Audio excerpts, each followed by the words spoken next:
Few players in Summer League were pushed as far outside of their comfort zone as Jarace Walker was. The Indiana Pacers asked Walker to do a lot more than he's done basically since high school.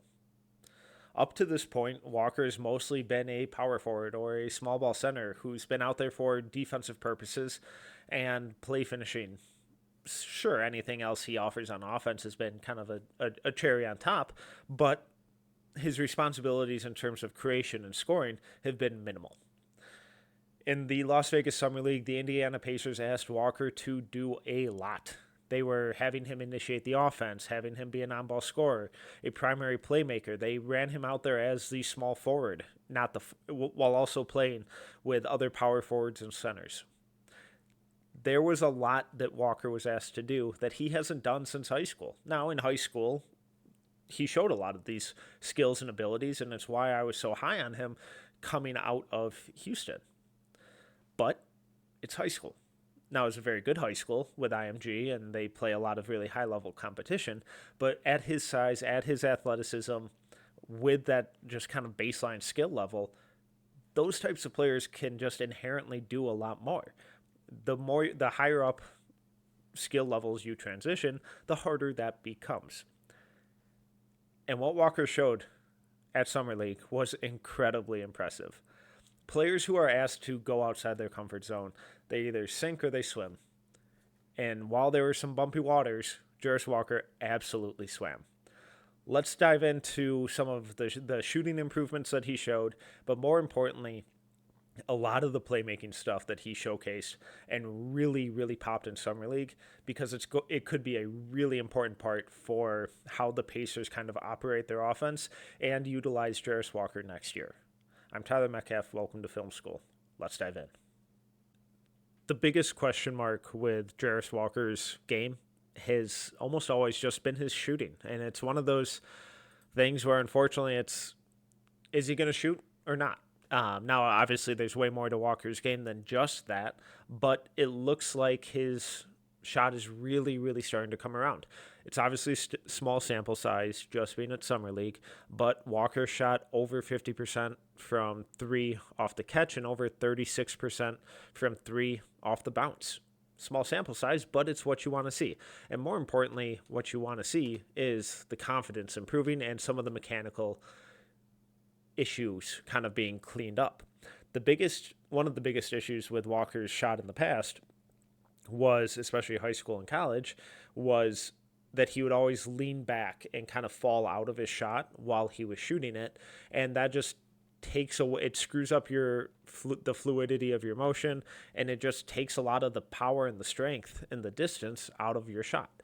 We saw Walker really starting to improve that throughout the G League, and we're seeing it again here where the defense is daring him to shoot it. They want him to shoot it here, and he's a little hesitant. You'd like to see him be a little more confident here, but he eventually takes it, and the mechanics here are sound. He's pretty straight up and down, high release point.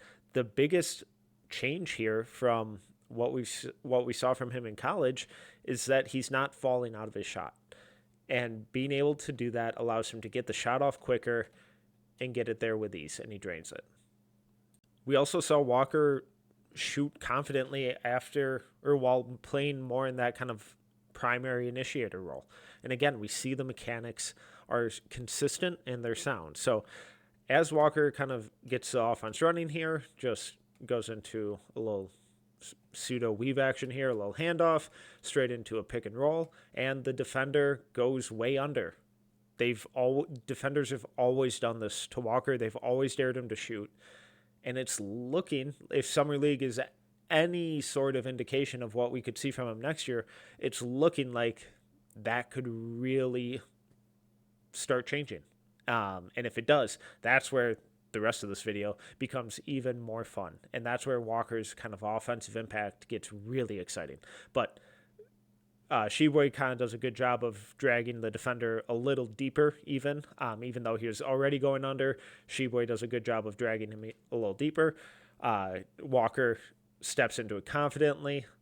Again, it's the angle of his torso. Everything is straight up and down. He's not leaning back. In the past, we would see, I know it feels minute here, but if you kind of follow my cursor, his kind of spine would be more at this angle, and instead we're seeing it straight up and down, solid elbow location, good high release point. So late contest means absolutely nothing, because by the time the hand's already there, ball's out, no problem, good elevation, and he drains it.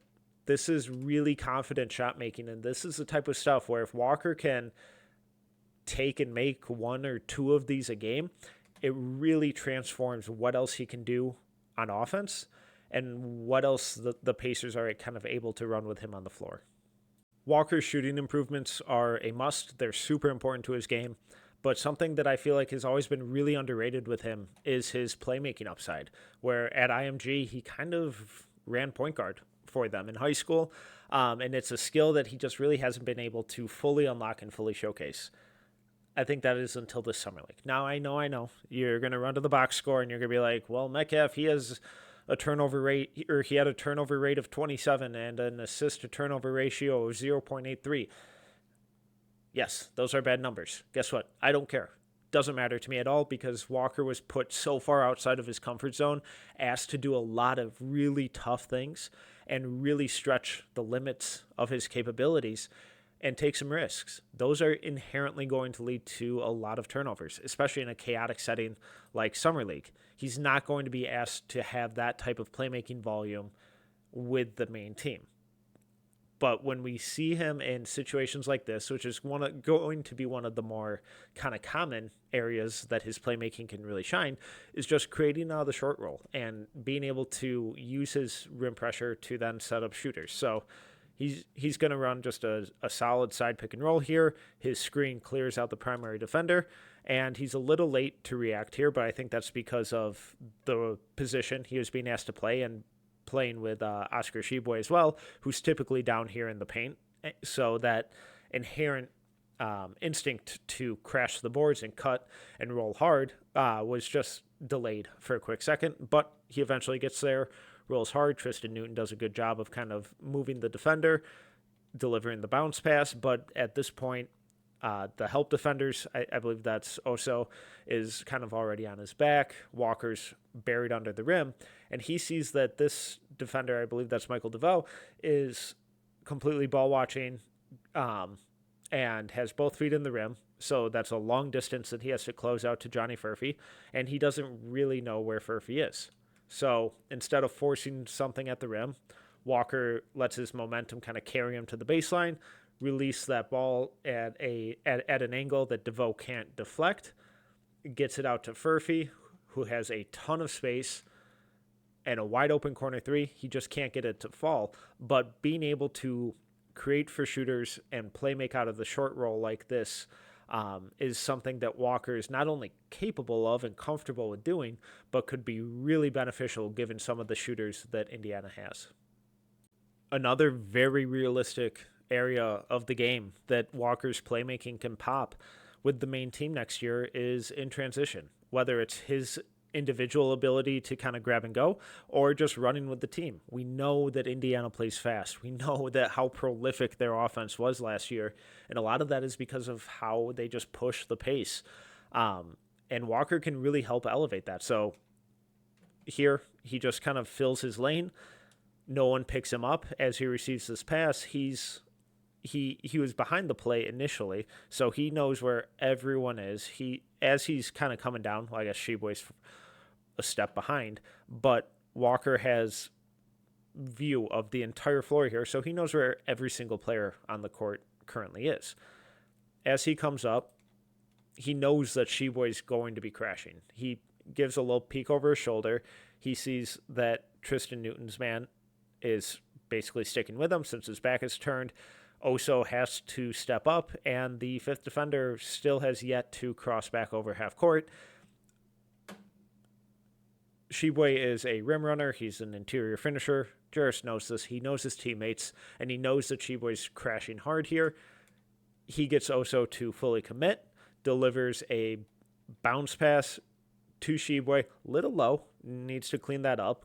Really good hands here by Tshiebwe, but leads him directly to the rim, doesn't screw up his momentum.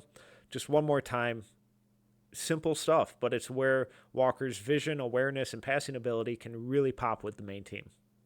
Now we get into some of the really fun stuff with Walker's playmaking from Summer League, where he was asked to kind of be the primary creator a lot of the time. And we're going to see some of it in the half court and out of the pick and roll. So this first one, just early offense, Walker is just pushing the pace. He's playing Indiana Pacer basketball. And as he kind of keeps bringing the ball up, no one picks him up. No one steps to him. No one cuts off a driving lane. No one really digs at the ball. He just has this free lane to attack the lane and really collapse the defense. So he gladly takes it. He just kind of continues to push, but his eyes are always up. He knows where his teammates are. And as he collapses the defense here, that is a tight window. And Walker does a fantastic job of getting, I believe that's Noah Clowney, to rotate fully over to finally cut off his drive.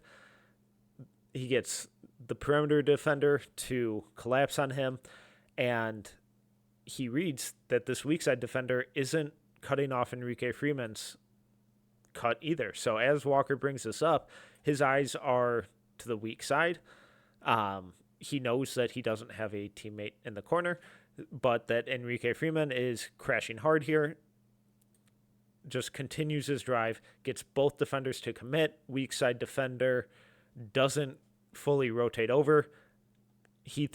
Walker threads the needle, and Freeman loses the ball on the way up, unfortunately. But this is a really high-level look and a tight window and really quick processing speed by Walker.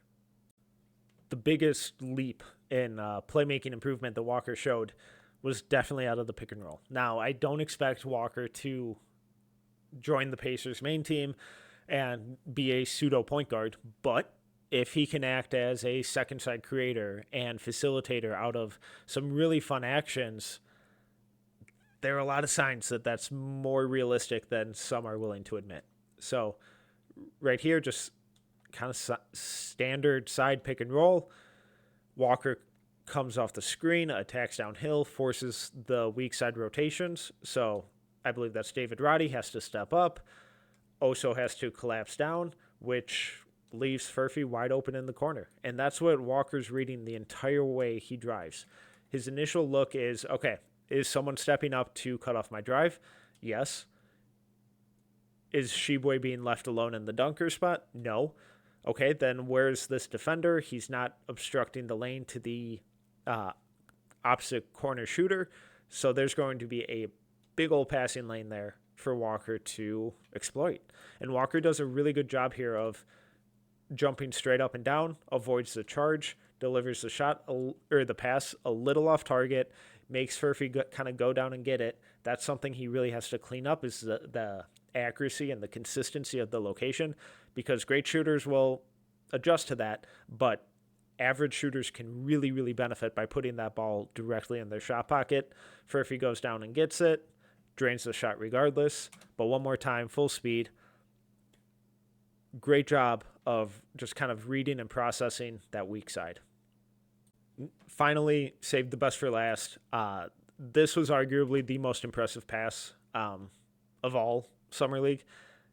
This is insane. We just saw some of the weak side processing and recognition by Walker in the previous clip, but this is him doing it from the perimeter with some real flair and some just absurd anticipation,